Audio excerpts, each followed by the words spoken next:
Hello everyone, welcome back to new video. हमने पिछले video में यहाँ तक के क्वेश्चन सॉल्व कर लिए थे। अगर आप इस वीडियो को शुरू से देख रहे हैं तो प्लीज पार्ट 1 से देखिए।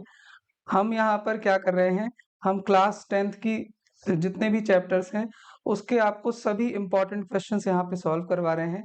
वो इम्पोर्टेंट क्वेश्चंस प्रीवियस ईयर के क्वेश्चंस भी हैं, वो एनसीईआरटी से भी है और कुछ इम्पोर्टेंट बुक से भी है, जैसे आर डी शर्मा से भी है और कुछ यहाँ वहाँ से भी है। मतलब हमने ये देखा है कि हमने ना एक मॉड्यूल बनाया है, बहुत सारे क्वेश्चंस हमने यहाँ वहाँ से देखे हैं और ये देखा है कि इन क्वेश्चंस के जैसे ही सीबीएसई में क्वेश्चंस पूछे जाते हैं। और आपको बताते हुए हमें खुशी भी हो रही है कि पिछले साल हमने जिन स्टूडेंट्स को पढ़ाया था उनमें से एक स्टूडेंट ने इस साल मैथ में उसके 99 नंबर आए हुए हैं। एक नंबर कहाँ कट गए पता नहीं चला। उसके ओवरऑल 96.2% आए हैं। तो अ, ऐसा ही कुछ पढ़ के वो भी लाया है, तो आप भी ला सकते हैं, है ना? तो फिर टाइम बिना वेस्ट करते हुए हम आगे के क्वेश्चंस को सॉल्व करते हैं। देखो, आपको ना जितने भी हमने पार्ट में ये वीडियोस बनाए हैं ना, उनको देख ज़रूर लेना और फिर बाद में डिस्क्रिप्शन बॉक्स में जा कर के ये पीडीएफ भी डाउनलोड कर सकते हो और वो मॉड्यूल भी हम आपको वहाँ पर अपलोड कर देंगे, जिससे आप उन क्वेश्चंस को सॉल्व कर सकते हो। तो आपकी बहुत अच्छे से प्रिपरेशन हो सकती है यहाँ पर। ठीक है, तो हम लोग वैसा ही अपना रूटीन चालू रखते हैं कि सबसे पहले आप यहाँ पर क्वेश्चन सॉल्व करेंगे, फिर उसके बाद ट्राई करने के बाद नहीं बनेगा तो सॉल्यूशन देखेंगे यहाँ पर। तो अब ये क्वेश्चन है हमारा, इसमें लिखा हुआ है traffic lights at 3 different road crossing change after every 48 second. देखो, एक 48 सेकेंड बाद चेंज होती है, एक 72 सेकेंड बाद चेंज होती है और एक 108 सेकेंड बाद चेंज होती है। अब वो एक साथ जब लाइट हुई है तब 7 बजे थे, सुबह के 7 बजे वो एक साथ जली। फिर क्या हुआ कि 48 सेकंड बाद पहली चली होगी, फिर अगले 72 के सेकंड बाद फिर दूसरी चली होगी। तो अब ये बोल रहा है कि at what time will they change together next. अब वो दोबारा एक साथ कब जलेंगी, ये हमें बताना है इस क्वेश्चन में। मतलब देखो, इसमें ना पहले हम शॉर्ट में आपको ये समझा देते हैं, फिर उसके बाद हम इसको फॉर्मली लिख भी लेंगे। तो सबसे पहले हमें ना इनका एलसीएम ही लेना है। तो 48 का एलसीएम 48, 72 और 108 का एलसीएम लेना है हमें। जो आंसर आएगा उतने सेकंड बाद ही वो लाइटें एक साथ जली होंगी।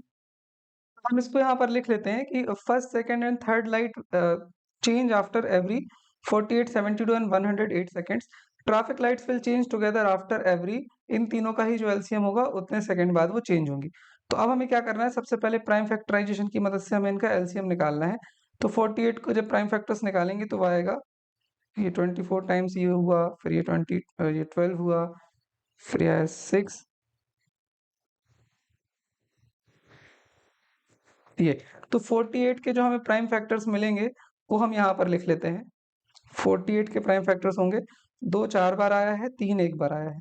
इसके बाद 72 के प्राइम फैक्टर्स जो होंगे वो होंगे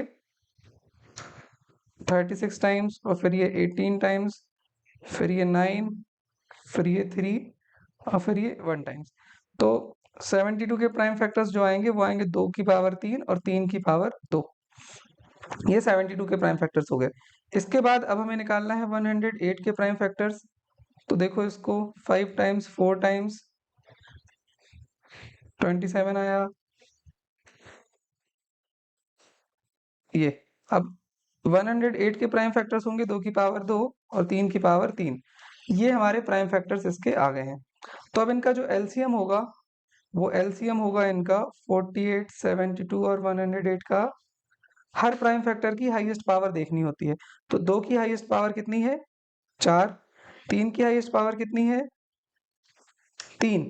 3 की हाईएस्ट पावर 3 है ना, देखो। ओके, 3 की हाईएस्ट पावर 3 है।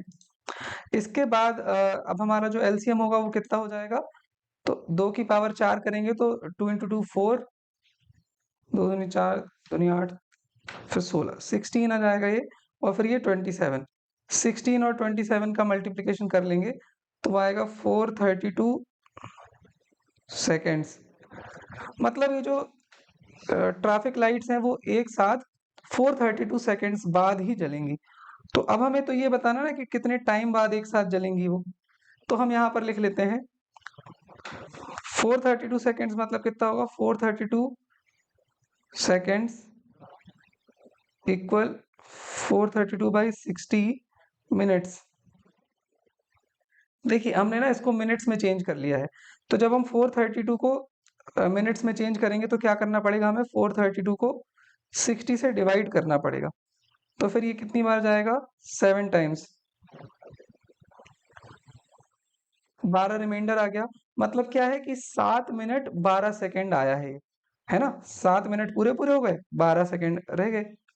तो 432 सेकेंड्स मतलब होगा 7 मिनट, मीन्स यहाँ लिख लेते हैं हम, they will change together after 7 minutes 12 seconds। लेकिन हमें तो ये बताना ना कि वो टाइम टाइम बताना है हमें, तो कितने सेकंड बाद वो, मतलब कितने टाइम बाद वो बदलेंगी। तो पहले तो वो 7 बजे एक साथ जली थी, तो फिर अब 7 में 7 मिनट और 12 सेकंड जोड़ देंगे।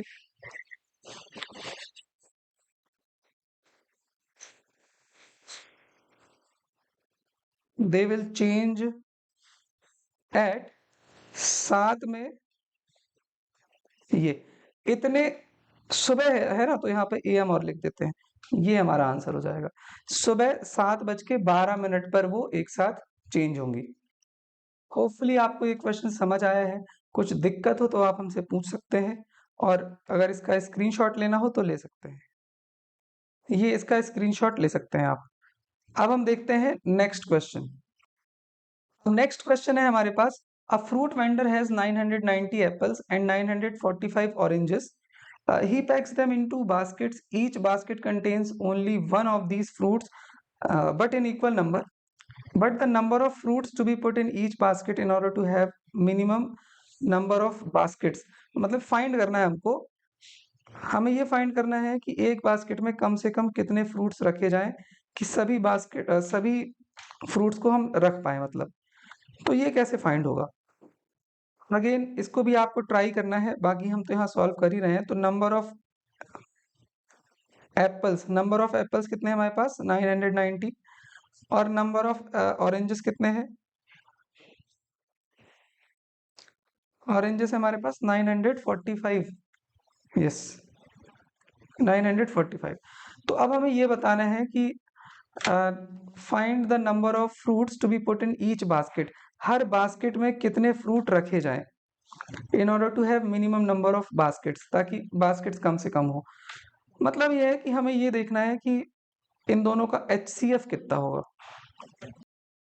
तो number of fruits in each basket will be HCF of 990 and 945।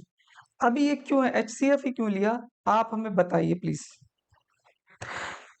ठीक है, तो अभी हम इसको सॉल्व कर देते हैं, फिर आपको धीरे धीरे समझ में आ जाएगा। बाकी पहले हम इसका HCF निकालते हैं, जो कि हम प्राइम फैक्टराइजेशन मेथड से ही निकालेंगे। तो 495, फिर ये 3 से डिवाइड हो जाएगा,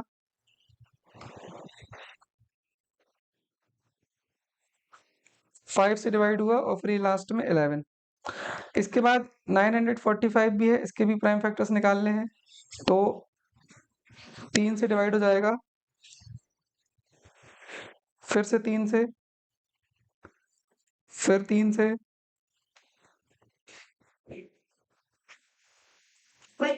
और ये इसके प्राइम फैक्टर्स हो गए। तो इसका जो HCF होगा वो कितना होगा, सबसे पहले यहाँ 990 लिख लीजिए। इसके प्राइम फैक्टर्स आए 2 × 3 की पावर 2, 5 × 11, और 945 है, इसके प्राइम फैक्टर्स आए हैं 3 की पावर 3, 5 × 7। तो फिर HCF हो जाएगा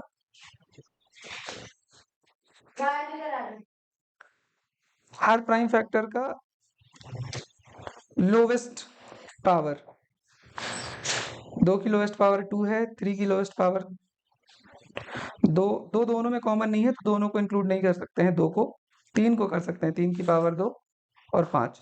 इसका HCF आ जाएगा 45। मतलब ये है कि 45 फ्रूट्स को अगर हम रखेंगे एक बास्केट में, तो कम से कम बास्केट हमें लगेंगी। अब हम इसको इस तरीके से भी देख सकते हैं कि नंबर ऑफ एप्पल्स है हमारे पास 990। देखो HCF मतलब ये होता है ना कि 45 जो है हमारे दोनों से डिवाइड हो जाएगा। तो 990 में जब हम इसको डिवाइड करेंगे, 5 से कर देंगे, चलो कुछ गलत हो गया है, नहीं सही है, तो फिर ये आ जाएगा 22।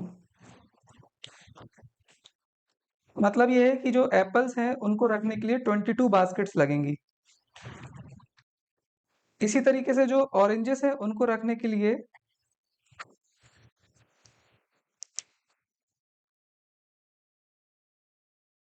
21 बास्केट्स लगेंगी। मतलब टोटल बास्केट्स कितनी हो गई हमारी? 43 बास्केट्स हमें टोटल लगेंगी। तो HCF हमने इसलिए यहाँ पर निकाला है। होपफुली आपको ये समझ में आ रहा है। तो यहाँ पर ये हमारा क्वेश्चन सॉल्व होता है। तो इसका आंसर क्या हो गया? Hence the find the number of fruits, hence the number of fruits will be 45। Hence 45 is the desired answer. यहाँ पे हमने ये क्वेश्चन भी सॉल्व कर लिया है। इसके बाद अगला क्वेश्चन है, इसमें हमें दिया गया है कि sum of two positive numbers is 240।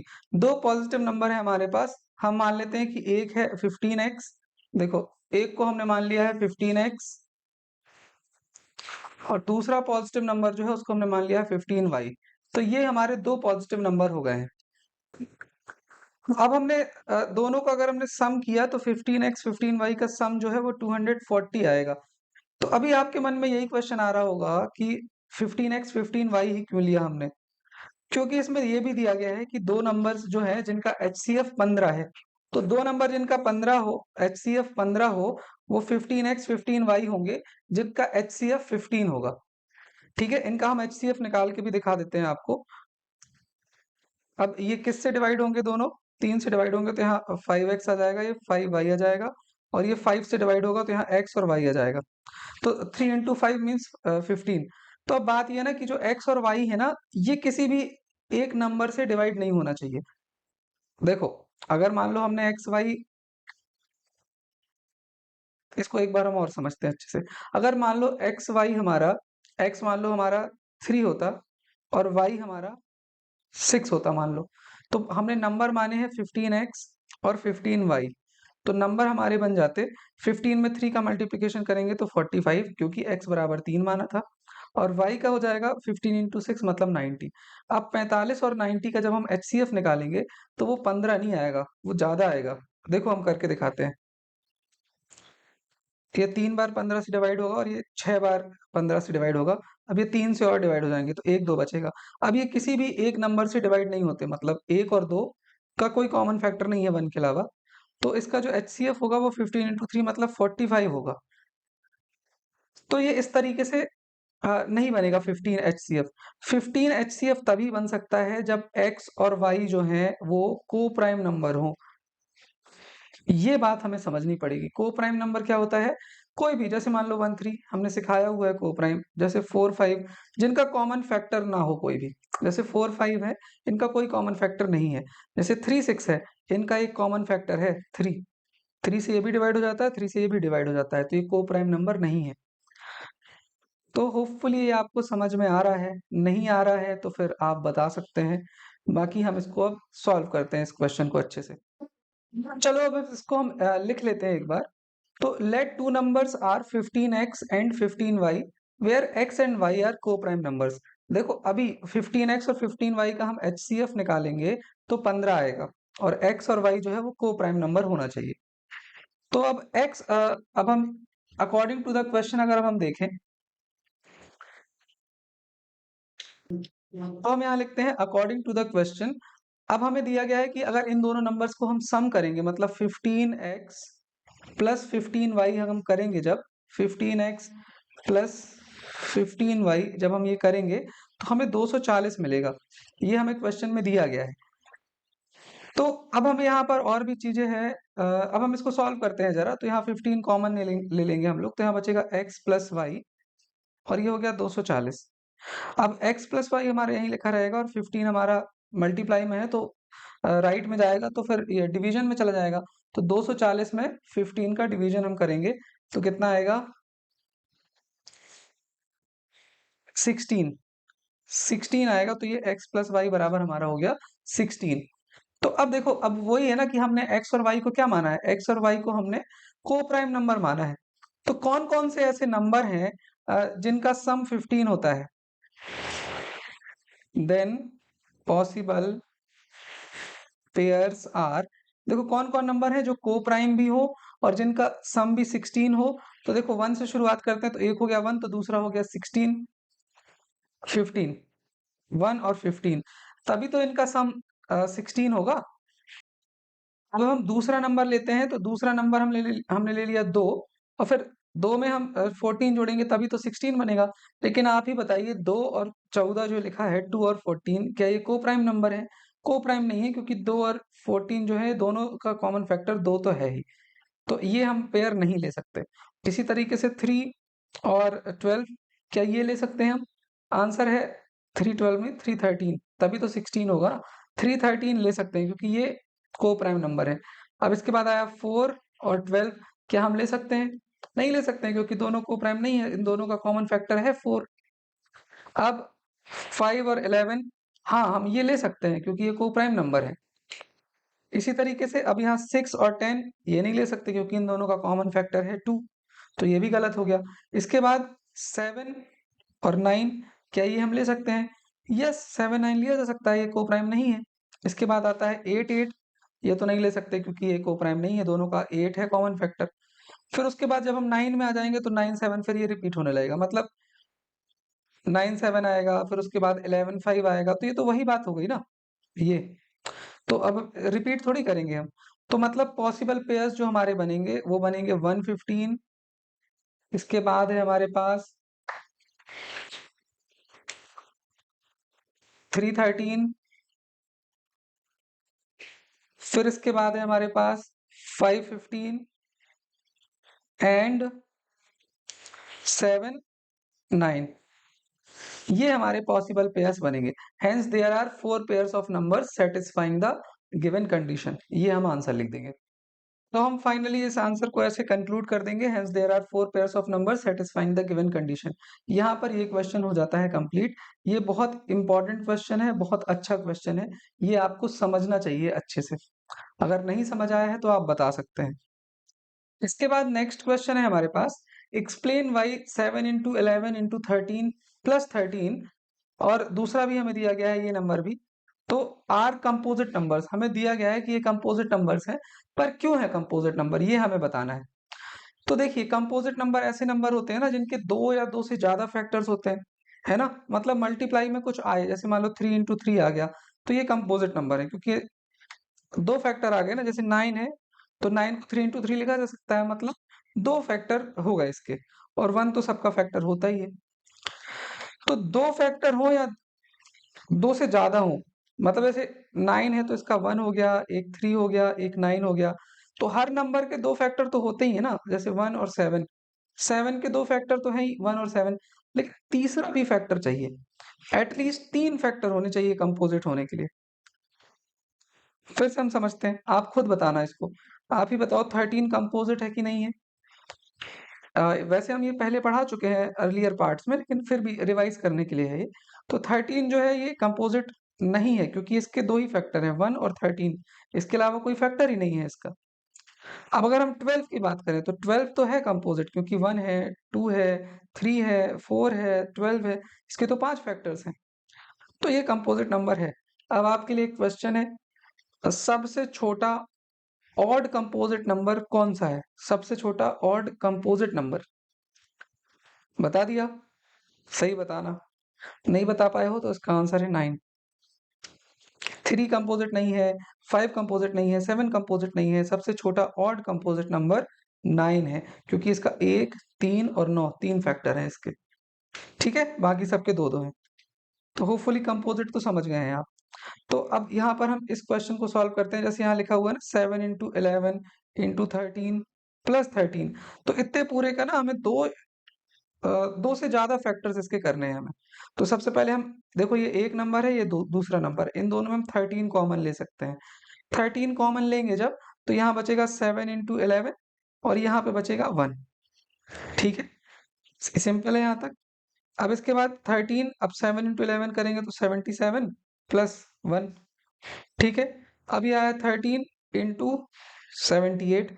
अब 78 को हम कैसे लिख सकते हैं? 78 को लिख सकते हैं हम 13 छंग 78 होता है, मतलब 2 इंटू 3 इंटू 13, 13 6 और 78। तो इस तरीके से हम लिख सकते हैं। तो ये जो नंबर हमारा बनेगा, जब हम इसको मल्टीप्लाई कर लेंगे पूरा, तो कोई ना कोई नंबर बनेगा ना हमारा। और उसके देखो कितने सारे फैक्टर है उसके, एक एक दो तीन चार, और 1 तो होगा ही, और वो जो गुणा करने पे एक नंबर बनेगा वो भी एक फैक्टर होगा। तो मतलब 3 से ज्यादा है ना, hence this is a composite number. तो अब इसको फॉर्मली हम लिखें कैसे, ये भी हम समझ लेते हैं। तो सबसे पहले हम यहाँ पर लिखेंगे कि composite numbers have more than 2 factors, है ना, 2 से ज्यादा फैक्टर्स होते हैं उनके। तो it can be observe that, ये जो हमें नंबर दिया गया है इसको हम लिख सकते हैं इस तरीके से। 13 कॉमन ले लिया ना हमने, 13 जब कॉमन लिया, अभी हम ये सिखा चुके हैं आपको, तो बस यहाँ पर फॉर्मली लिखना कैसे है ये बता रहे हैं। देखो, ये हम बार बार सब क्वेश्चंस में इसलिए बता रहे हैं क्योंकि आपसे क्वेश्चंस तो सॉल्व करते आने लगेगा, लेकिन दिक्कत ये है ना कि बोर्ड्स में लिखना इंपॉर्टेंट है ना, बोर्ड्स में नंबर लेना बहुत इम्पोर्टेंट है। वो नंबर तभी आएंगे आपके जब आपको लिखना अच्छे से आएगा। तो इसलिए हम इसमें इतना ज्यादा फोकस कर रहे हैं। तो अब हमने इसको इस तरीके से लिख लिया 13 कॉमन लेके। अब 13 इंटू 78 हो गया। अब 78 के हमने फैक्टर्स निकाल लिए, तो 13 इंटू 2 इंटू 3 इंटू 13। इसके बाद अब हम देख रहे हैं कि given number has more than 2 factors, means 2 भी है, 3 भी है, 13 भी है, 1 भी है। इसका मतलब this is a composite number. तो यहाँ पर ये वाला क्वेश्चन सॉल्व हो जाता है। तो अगला जो है इसमें देखिए आप, अगला वाला भी वैसा ही है कुछ। इसमें हमें दिया गया है नंबर कि 7 into 6 into 5 into 4 into 3 into 2 into 1 और फिर प्लस 5। ये हमें इतना बड़ा नंबर दिया गया है। तो अब यहाँ से यहाँ तक एक नंबर है, यहाँ से यहाँ तक दूसरा है, तो दोनों में हम 5 कॉमन ले सकते हैं। तो इसमें बचेगा 7 into 6 into 4 into 3 into 2 into 1 भी लिख लेते हैं, और प्लस 1, इस तरीके से। क्योंकि 5 कॉमन ले लिया तो 1 बचा, है ना, सिंपल। अब देखो 5 यहाँ पर लिया हमने, अब इसको पूरे को मल्टीप्लाई कर लेते हैं हम लोग। तो 7 इंटू 6 मतलब 42, और 4 इंटू 3 12 इंटू 2 मतलब 24। 24 में 22 को 24 इंटू 42 इसको मल्टीप्लाई करना पड़ेगा। 24 दूनी 48 होता है, मतलब 4 यहाँ पर कैरी आ गया। 24 4 सा 96, 96 में 4 जोड़ेंगे तो 100, तो मतलब 1008 आ गया ये। तो यहाँ लिख लेते हैं हम लोग 1008 प्लस 1, तो ये बन गया हमारा 5 इंटू 1009। अब 1009 जो है हमारा, ये एक प्राइम नंबर है। अब ये पता कैसे चला हमें कि ये प्राइम नंबर है?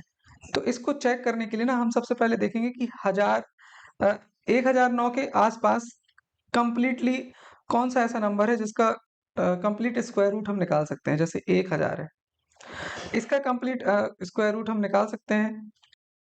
तो हम देख रहे हैं कि ये 1000 जो है हमारे पास, इसका परफेक्ट क्यूब परफेक्ट स्क्वायर नहीं निकल सकता कोई भी नंबर। मतलब समझना जरा, 30 इंटू 30 करेंगे अगर हम, तो ये 900 आएगा। 30 इंटू 30 करने पे 900 आया। 31 इंटू 31 करेंगे हम अगर, तो ये बन जाएगा हमारा समथिंग 961, है ना। अब 32 इंटू 32 करेंगे हम, तो वो हमको डायरेक्ट हम आपको बता दे रहे हैं लगभग 1024 आएगा। तो 1009 जो है हमारा, 1009, इसका अगर हम स्क्वायर रूट निकालेंगे तो वो 31 समथिंग आएगा। ठीक है, इसका स्क्वायर रूट 31 समथिंग आएगा, है ना।